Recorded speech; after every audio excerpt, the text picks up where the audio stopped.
இயேசு நம்மோடு.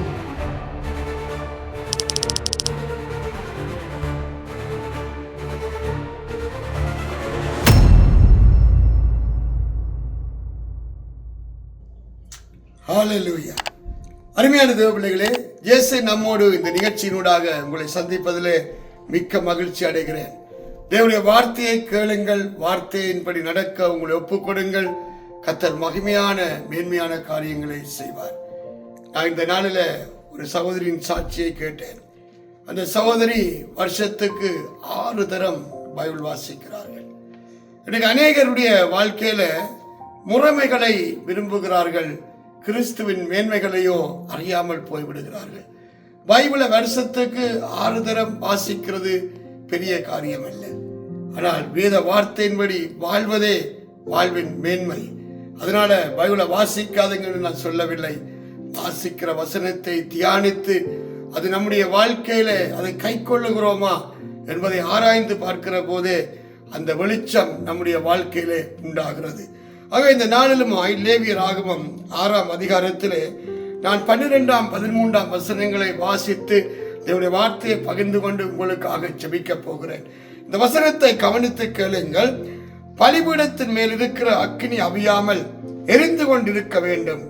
ஆசாரியன் காலைதோறும் அதன் மேல் எரியும்படி கட்டைகளை போட்டு அதன் மேல் சர்வாங்க தகன பலிகளை வரிசையாக வைத்து அதன் மேல் சமாதான பலிகளை கொழுப்பையும் போட்டு தகனிக்க கடவன். பலிபீடத்தின் மேல் அக்கினி எப்பொழுதும் எரிந்து கொண்டிருக்க வேண்டும். அது ஒருபோதும் அவிந்து போகக்கூடாது. அருமையான தேவ பிள்ளைகளே, இந்த பலிபீடத்தின் மேலே அக்கினி எப்பொழுதும் எரிந்து கொண்டிருக்க வேண்டுமா? அந்த பலிபீடத்தின் அக்கினி ஒருபோதும் அவிந்து போகக்கூடாது. இது தேவன் இதை சொல்லுகிறார். நம்முடைய ஆவிக்குரிய ஜீவியத்திலே நம்முடைய துதிகள், ஸ்தோத்திரங்கள், ஜெபங்கள் எப்போதும் அவிந்து போகாதபடி, எப்போதும் அதை அணைந்து போகாதபடி தேவ பிள்ளைகள் அதை அனல் மூட்டி எழுப்ப வேண்டும். இந்த வசனத்தை கவனியுங்கள். பலிபீடத்தின் மேல் அக்கினி எப்பொழுதும் எரிந்து கொண்டிருக்க வேண்டும், அது ஒருபோதும் அவிந்து போகக்கூடாது. அது மட்டுமல்ல, பலிபீடத்தின் மேல் அக்கினி அவியாமல் எரிந்து கொண்டிருக்க வேண்டும். ஆசாரியன் காலை தோறும் அதன் மேலே எரியும்படி கட்டைகளை அதன் மேலே சர்வாங்க தகன பலிகளை வரிசையாக வைத்து அதன் மேல் சமாதான பலிகளையும் கொழுப்பையும் போட்டு தகனிக்க கடவன். இந்த நாளில் உங்களுடைய பலிபீடம் எப்படி இருக்கிறது? இன்னைக்கு நம்முடைய வாழ்க்கையில பலிபீடம் என்பது ஓட்டுநர் என்று சொல்லப்படுகிற காரியத்தை பார்க்கிற போது அது பலியாக நம்மை ஒப்புக்கொடுத்து தேவ சமூகத்திலே சுகந்த வாசனையாக நம்மையே அர்ப்பணிக்கிற ஒரு காரியமா இருக்கிறது. இன்னைக்கு அநேக குடும்பங்கள்ல, அநேக தனிப்பட்ட பிள்ளைகளுடைய வாழ்க்கையில இந்த பலிபீடம் என்பது தகர்க்கப்பட்டு இருக்கிறதை பார்க்கிறோம். அநேகருடைய வாழ்க்கையில ஒரு சரியான ஒரு ஜெப வாழ்க்கை இல்லை, சரியான துதி செலுத்துதல் இல்லை, சரியான தேவனை ஆராதிக்கிற அந்த முறைமைகளுக்குள்ளே, அந்த வழக்கத்துக்குள்ளே இருக்கிறார்கள் ஒழிய அந்த பலிபீடம் என்பதை உணர்ந்து தங்களை பலியாய் ஒப்புக்கொடுத்து தேவனை மகிமைப்படுத்துகிற ஜீவியம் இல்லை. அருமையான தேவபிள்ளையே, காலை தோறும் அதன் மேலே கட்டைகளை அடுக்க வேண்டுமா? காலை தோறும் அதிலே நாங்கள் சர்வாங்க தகன பலிகளை வரிசையாக வைக்க வேண்டுமா? இந்த நாட்கள்ல நான் சொல்லுகிற காரியத்தை கவனித்து பாருங்கள். பலிபீடம் தகர்க்கப்பட்டிருக்கிற போது பலி செலுத்த முடியாது. பலிபீடத்திலே அந்நிய அக்கினியை கொண்டு வரக்கூடாது. அதனாலதான் பரிசுத்த கரங்களை உயர்த்தி பரிசுத்த உதடுகளினால பரிசுத்த உள்ளத்தோடு தேவனை ஆராதிக்க வேண்டும் என்று வேதம் நமக்கு சொல்லுகிறது. அருமையான தேவபிள்ளையே, ஆண்டவராகிய இயேசு கிறிஸ்து சொன்னார், நீங்கள் அவரை தொழுது கொள்ளுகிறவர்கள் ஆவியோடும் உண்மையோடும் தொழுது கொள்ள வேண்டுமா? இந்த நாட்கள் இந்த ஆவி மிகவும் முக்கியம்.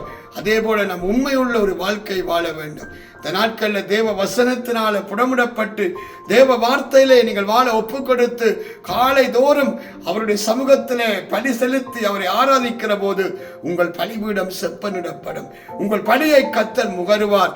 அதிலிருந்து எழும்புகிற ஜெபங்களுக்கு கர்த்தர் மறு உத்தரவு கொடுப்பார். இந்த நாட்களில் ஏன் ஜெபங்கள் கேட்கப்படுகிறதில்லை? ஏன் உங்கள் ஆராதனைகளை தேவன் முகருகிறதில்லை? ஏன் நீங்கள் அவரை மகிமைப்படுத்துகிற ஸ்தானத்திலே அவர் வந்து உங்களை ஆசீர்வதிக்க முடியவில்லை? இதற்கு முக்கியமான காரணம் என்ன தெரியுமா? பலிபீடம் தகர்க்கப்பட்டிருக்கிறது. பலிகளை கர்த்தர் முகர முடியவில்லை. பலிபீடம் அவிந்து போகிற இருக்கிறது. அந்த அதில் அக்கினி அணைந்து போகிறது. அதனாலதான் எழுப்புதலை பார்க்க முடியல. தேவன் உங்க வாழ்க்கையில நன்மைகளை கட்டளிட முடியல. இந்த நாளில் இந்த இயேசு நம்மோடு இந்த தேவசதியை கேட்கிற அருமையான மகனே மகளே, இந்த நாளில ஒரு விசை உன் பலிபீடம் எப்படி இருக்கிறது? உன்னுடைய பலியை கர்த்தர் முகருகிறாரா? அது அணைந்து போயிருக்கிறதா, தகர்க்கப்பட்டிருக்கிறதா என்பதை நீங்கள் நிதானித்து அறிந்து அந்த பலிபீடத்திலே ஒவ்வொரு நாளும் காலையிலே நீங்கள் அதை அனல் மூட்டி எழுப்புவீர்களானால் நிச்சயமாகவே தேவன் உங்கள் வாழ்க்கையில மகிமையானதை, மேன்மையானதை செய்வார். வேத வார்த்தைகளை வாசிக்கிறது போதாது, வேத வார்த்தைகளை தியானிக்க கற்றுக்கொள்ளுங்கள். அந்த வசனம் எப்படி என்னுடைய வாழ்க்கையில அதை நான் கைக்கொள்ளுகிறேனா, அந்த வசனத்தின்படி நடக்கிறேனா என்பதை நீங்கள் ஆராய்ந்து உங்களை தேவ சமூகத்திலே சீர்படுத்துகிற போது மாத்திரமே எந்த மனுஷனையும் பிரகாசிக்க பண்ணுகிற மெய்யான ஒளியாகி ஆண்டவராக இயேசு கிறிஸ்து உங்கள் வாழ்க்கையை பிரகாசிக்க பண்ணுவார். இந்த நாட்களில் அநேகருடைய வாழ்க்கையில வெளிச்சத்தை பார்க்க முடியவில்லை. இந்த நாட்கள்ல மன கடினப்பட்டு போய் மனமும் மாமிசம் விரும்புகிற வாழ்க்கை வாழுகிறார்கள். இந்த பலிபீடம் என்பது நம்மை பலியாக்குகிறது, நம்மை தேவனுக்கு சுகந்த வாசனையாய் மாற்றி விடுகிறது. இன்றைக்கு உங்க வாழ்க்கை இயேசுவுக்கு சுகந்த வாசனையாய் இருக்கிறதா? எல்லாவற்றால் நீங்கள் மனுஷனுக்கு பிரியமாய் ஒரு வாழ்க்கை வாழ்ந்து கொண்டு தேவனை விட்டு தூர போயிருக்கிறீர்களா? அருமையான தேவபிள்ளையே, இந்த நாளில் நீங்கள் இதை ஆராய்ந்து அறிந்து மனம் திரும்புவீர்களானால் நிச்சயமாகவே தேவன் உங்களை பிரகாசிக்க பண்ணுவார். நான் உங்களுக்காக ஜெபிக்கட்டுமா? தகப்பனே, இந்த நாளிலுமா இந்த வார்த்தையை கேட்டு யாரெல்லாம் பலிபீடத்தின் மேல் அக்கினி எப்பொழுதும் எரிந்து கொண்டிருக்க வேண்டும் என்று ஆண்டவரே, அந்த அக்கினி அவியாதபடி எப்போதும் காலையிலே தங்களுடைய சமூகத்தில் வந்து தங்களை பலியாய் ஒப்பு கொடுத்து மேலான மேன்மையான காரியங்களை ஆண்டவர்கள் சமூகத்தில் வைத்து செய்கிற ஒவ்வொரு காரியங்களுக்காய் மன்றாடி செபிக்கிறேன். கர்த்தாவே, இந்த நாட்கள்ல ஒவ்வொரு பிள்ளையுடைய பலிபீடங்களும் செப்பனிடப்பட்டு அதிலே அக்கினி அவியாதபடி அது மேலும் மேலும் பிரகாசித்து எரியத்தக்கதாய் அனுக்கிரகம் செய்யுங்கப்பா. இந்த நாட்கள்ல ஜெபங்கள், துதிகள், ஸ்தோத்திரங்கள் கர்த்தருடைய சமூகத்துல அது பிரதியாய் எண்ணத்தக்கதாய் மேன்மையாய் இருக்கத்தக்கதாய் மன்றாடி செபிக்கிறேன். இந்த நாட்கள்ல அநேகருடைய பலிபீடங்கள் ஆண்டவரே சாம்பல் அகற்றப்படாதபடி அது அணைந்து போய் கிடக்கிறதை பார்க்கிறோம்.